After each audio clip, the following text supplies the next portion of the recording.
Amante da construção, seja muito bem-vindo a esse nosso novo quadro, aonde Leila responde. E sabe qual a pergunta que eu vou responder? Aquela que você mandou para mim lá no Instagram, na caixinha de pergunta. Tem muita pergunta e eu vou começar com esse quadro hoje e espero que você goste bastante, que você aprenda muito junto comigo. Eu separei 3 perguntinhas para a gente começar. Tem bastante pergunta aqui, tem bastante conteúdo, mas eu achei essas 3 bem importantes para a gente dar o pontapé inicial e começar esse quadro com tudo. Vamos! A primeira pergunta aqui eu separei da Letícia Monteiro, engenheira. Ela colocou: obra em andamento sem projeto. Vale a pena pegar essa responsabilidade? Letícia, aí eu volto a pergunta para você. Qual é o seu objetivo ao desenvolver uma obra que já está em andamento? Qual é o seu nível de maturidade? Qual é o seu nível de experiência em execução de obra, em acompanhamento de obra no mercado da construção? Porque é muito importante você entender se você, como profissional, se sente preparada para fazer isso, para aí sim você responder se vale a pena ou não. Você já colocou aqui que essa obra está em andamento e ela não tem projeto, mas ela tem responsável técnico?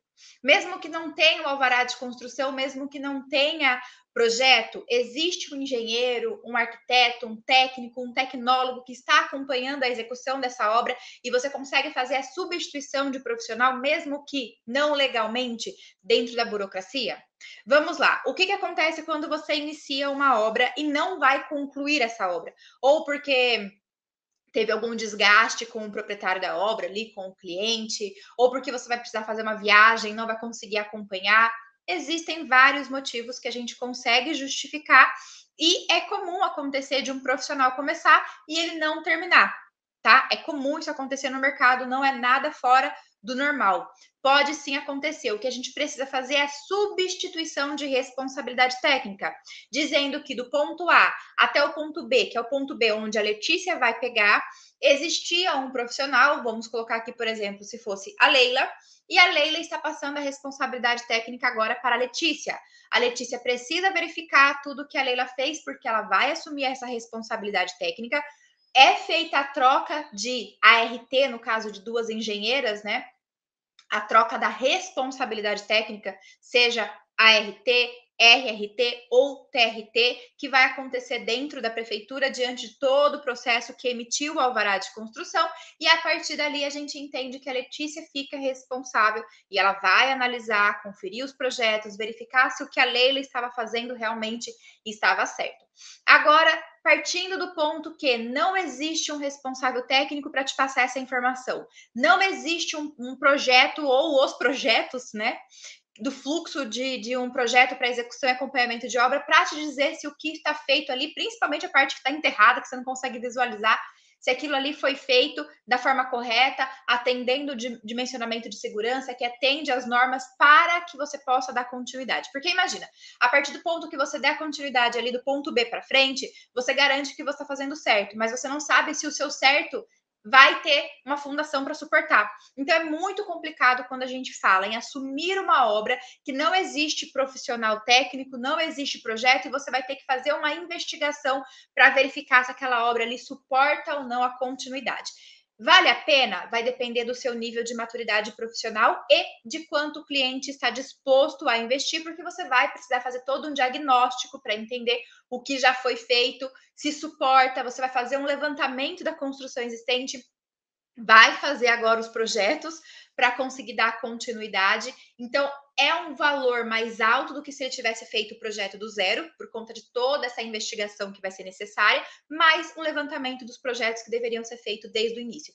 Pensando na parte burocrática, também há a possibilidade desse proprietário precisar pagar multa por ele por já ter iniciado uma obra de forma clandestina, né? Isso se conseguir o alvará de construção, se essa obra obedece à legislação municipal, com os recuos, taxa de ocupação, coeficiente de aproveitamento e tudo mais que a gente fala bastante a respeito da legalização, da regularização de uma obra, ok?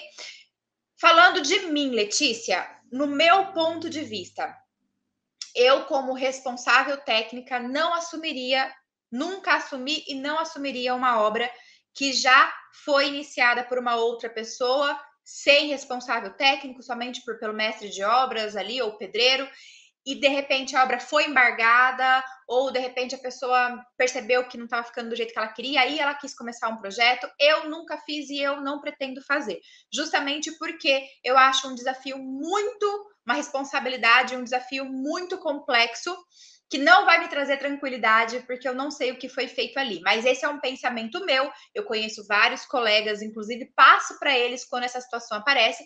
Porém, eu sei que eles exigem que o cliente tenha esse cash, esse financeiro disponível para fazer toda essa investigação e depois começar a obra ou partir para a obra fazendo toda a legalização, alvará de construção, alvará de regularização da parte já feita e deixar tudo redondo, tá bom? Então, tem profissionais que fazem, aí fica a seu critério decidir se realmente vale a pena ou não, beleza? Próxima pergunta. A pergunta que eu separei aqui é da Isabela Silvestre.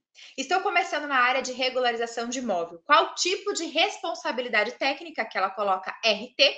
Porque pode ser ART, TRT ou RRT. Preciso emitir para o projeto de uma regularização de lote. Isabela, achei muito legal essa sua pergunta, porque você colocou aqui regularização de lote e não da construção. Lembrando que a regularização de imóvel, ela inclui tanto o lote, o terreno, a gleba, a fazenda, a área da terra ali que está sendo ocupada pela construção, como também a regularização da construção. Então, tem muitas pessoas que estão iniciando na área que elas acham que a regularização de imóvel é somente a regularização da edificação, da construção, mas não.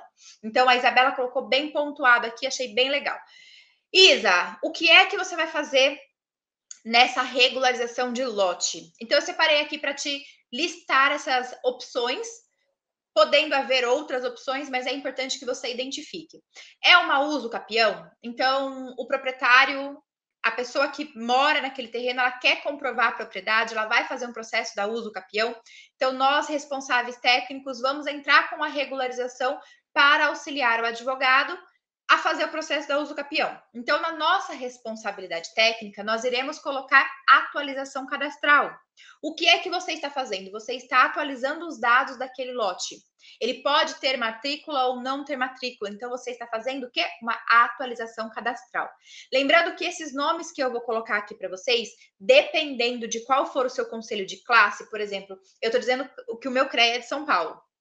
Se o seu CREA é de Minas ou o seu CAL de São Paulo, os nomes podem mudar, ok? Então, não significa que vocês têm que seguir ao pé da letra esse nome. O que vocês precisam seguir ao pé da letra é a funcionalidade, a interpretação do serviço que nós estamos colocando. Atualização cadastral, eu não vou colocar execução de obras, não tem nada a ver. Não vou colocar instalação predial, não tem nada a ver. Então, atualização cadastral, levantamento de cadastro, regularização de cadastro, algo que identifique ali que você vai fazer uma atualização das informações daquele lote, ok? Se for um desdobro, a gente tem que prestar atenção na mesma coisa. Se for um desdobro ou um desmembramento, você vai colocar ali referente ao serviço que você está fazendo, se for lote ou se for uma gleba. Se você vai fazer um desmembramento de uma gleba para virar um loteamento, por exemplo, você vai colocar lá desmembramento. Se você vai fazer um desdobro, desdobro de lote. A mesma coisa para o contrário, se você vai juntar lotes, né? Então você vai fazer unificação ou remembramento. Levantamento topográfico, retificação de área. É importante você prestar atenção no que é que você está fazendo para que você coloque esse serviço na sua responsabilidade técnica. Não foi a pergunta da Isa, mas eu vou colocar aqui um bônus para essa pergunta para se fosse regularização da construção, da edificação. Então você vai colocar projeto de regularização de imóvel. Jamais coloque execução, porque você não fez a execução dessa obra. Eu sei que existem muitas prefeituras que exigem que o profissional coloque execução. E aí eu aconselho você que entre em contato com a Câmara dos Vereadores, com a equipe técnica da prefeitura, vá verificar a atualização de quando vai existir uma atualização desse plano diretor, para que esse plano diretor seja corrigido, porque no meu ponto de vista, como profissional atuante do mercado, não existe a possibilidade de eu me tornar responsável técnica pela execução de uma obra que foi feita há 30 anos atrás, sendo que eu me formei em 2012. Não faz sentido eu me responsabilizar por uma obra que foi feita há 2 anos atrás, sendo que eu cheguei nessa obra agora, nesse mês, nessa data. Então, eu vou fazer sim a vistoria de acordo com a NBR, vou verificar se aquela construção existe a possibilidade de ser habitada. Na maioria das vezes, a gente sabe que sim, ela está em condições de ser habitada, não oferece risco nem para quem vai morar, nem para quem vai ocupar em casos comerciais, industriais, e a gente emite um laudo de estabilidade técnica. Esse laudo de estabilidade técnica, ele funciona para cumprir as exigências da NBR até o momento atual. Então, não tem por que a prefeitura exigir que você faça uma responsabilidade técnica de execução, no meu ponto de vista, ok? Então, se tem como você não fazer, eu aconselho que você coloque sempre elaboração de projeto ou execução da elaboração de um projeto para regularização de imóvel, deixando claro que você está fazendo apenas o projeto e não a execução da obra, ok? E a nossa última pergunta é a da Jéssica, também engenheira. Ela colocou aqui: como você começou? Terminei a faculdade e estou perdida. Jéssica, eu também fiquei perdida e coloco para você aqui que 95 ou mais, tá? É muito por cento dos meus alunos que entram para dentro da minha comunidade relatam para mim que também se sentem ou se sentiram perdidos quando saíram da faculdade. Por que isso acontece? Porque nós somos até então estudantes. Nós não somos profissionais atuantes. Então, é comum que você não tenha feito um estágio se sentindo uma autônoma na área, né? Provavelmente você tenha feito o estágio tendo ali um supervisor, tendo alguém que se responsabilizasse pelos seus atos e corrigisse tudo que você estava fazendo ali dentro do escritório ou na obra. Então, até então, você é um bebê, agora você começou a andar e você precisa crescer, amadurecer, agora sim você é uma engenheira. Eu também passei por tudo isso, tem até outro vídeo aqui no canal que eu conto que fui até diagnosticada com depressão por conta de toda aquela angústia de não saber como atuar no mercado. Mas respondendo a sua pergunta e deixando essa história para o outro vídeo, eu comecei atuando com a regularização de imóvel, que para mim é o ponto de partida que todos os profissionais, tanto da área de engenharia, arquitetura, técnicos e tecnólogos, deveriam começar. Para mim, deveria existir uma matéria na faculdade chamada Como Iniciar no Mercado e o foco ser regularização de imóvel. Por quê? Dentro da regularização de imóvel, nós vamos trabalhar nos bastidores das obras. Nós vamos ter acesso a pessoas que fizeram suas obras sem projetos, que a gente pode colocar aí mais da metade da população brasileira, visto que a legislação tem menos de 35 anos. Então, existem muito mais construções que não existem projetos, que a gente precisa regularizar, que os proprietários precisam da nossa mão de obra, do que obras para serem iniciadas. Então, se você não tem a sensação de se sentir capaz de fazer um projeto para uma obra do zero, de acompanhar a equipe, de executar uma obra, fazer todo acompanhamento, a fiscalização de uma obra do zero, eu te entendo, porque eu também sentia que eu não era capaz. Só que com a regularização de imóvel, eu entrei para o mercado fazendo projetos de obras que já estavam prontas, finalizadas, inclusive sendo habitadas, ou seja, não oferecia risco para quem habitava ali dentro. Fiz toda essa parte de projeto, comecei a entender mais sobre a parte burocrática, a parte de documentação, e aí depois, com o tempo, eu fui explorando outras áreas, fui explorando outras partes do mercado e me sentindo cada vez mais confiante no meu ritmo, no meu tempo. Então, comecei a fazer reforma de apartamento, acompanhar reforma de casas, ampliações, demolições, parte de corpo de bombeiro, vigilância sanitária.